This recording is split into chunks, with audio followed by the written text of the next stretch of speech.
Alors Hervé Novelli, aujourd'hui vous n'avez plus qu'un seul mandat, celui de maire de la petite ville de Richelieu, en Indre-et-Loire. Comment ça se passe pour vous? Ça se passe très bien, c'est le plus beau des mandats finalement. Maire, surtout quand on a la chance d'être maire d'une commune comme Richelieu, qui a été créée par le cardinal, qui date donc de plusieurs siècles, depuis 1630, très exactement. Donc c'est merveilleux d'avoir une commune avec 103 monuments inscrits ou classés, et ça me passionne. Ces derniers temps, on s'est beaucoup ému justement des difficultés que pouvaient rencontrer les petits maires, les maires des petites communes en tout cas, en ruralité. Oui, c'est vrai, ça ne sert à rien de le nier. Le désengagement de l'État a laissé sur le sable de nombreuses communes, y compris la commune de Richelieu, qui doit supporter justement ce patrimoine. Donc il n'y a rien d'étonnant à ce que je me sente, comme tous les maires, un peu avec un sentiment d'abandon. On parlait à l'instant du Césaire et du mouvement des Gilets jaunes, dont l'une des revendications est justement la mise en place d'un référendum d'initiative citoyenne. Vous le comprenez, vous, ce besoin de démocratie qui découle finalement d'une défiance envers le monde politique ? Oui, il n'y a pas que la défiance. Il y a le fait, et j'y ai beaucoup réfléchi, il y a le fait que la démocratie représentative, celle sur laquelle nous vivons depuis des siècles, depuis la Révolution, cette démocratie représentative, elle heurte de plein fouet aujourd'hui la modernité.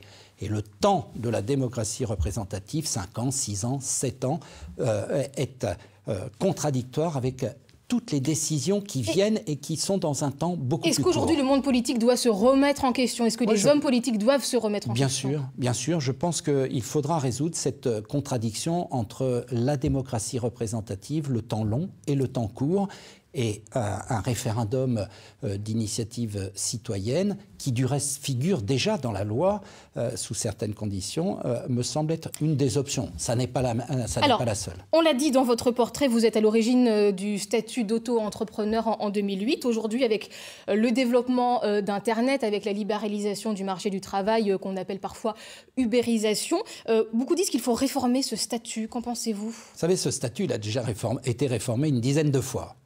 Par la gauche, sous François Hollande, qui voulait le supprimer, et puis ensuite, on l'a amodié. Je crois surtout que c'était un statut, c'est toujours un statut de simplicité, qui permet à chacune et à chacun, s'il a une idée, un projet... Est-ce qu'il faut le réformer ? Peut-être, mais on a dit dans le sujet précédent que le revenu moyen d'un auto-entrepreneur aujourd'hui, c'était inférieur au RSA, par exemple. Oui, le revenu moyen est faible, mais dans ce revenu moyen, il faut entendre aussi qu'il y a d'autres activités. On peut être auto-entrepreneur et salarié, retraité, étudiant. Donc c'est aussi une activité d'appoint. Mais ce que je voudrais dire, c'est que le temps qui vient, celui dont vous avez parlé de l'ubérisation, en tout cas de la révolution numérique, il pousse à des initiatives individuelles. Donc ce statut, il a de l'avenir. À suivre. Parlons de l'actualité locale à présent. Dans votre département d'Indre-et-Loire, il n'y a pour l'instant aucune éolienne, mais cela risque peut-être de changer. Plusieurs projets sont en cours, notamment à 3 km de votre ville de Richelieu. Quelle est votre position sur ce sujet? Je suis radicalement contre l'implantation d'éoliennes, là où elles heurtent l'histoire, le bon sens, le patrimoine, l'architecture.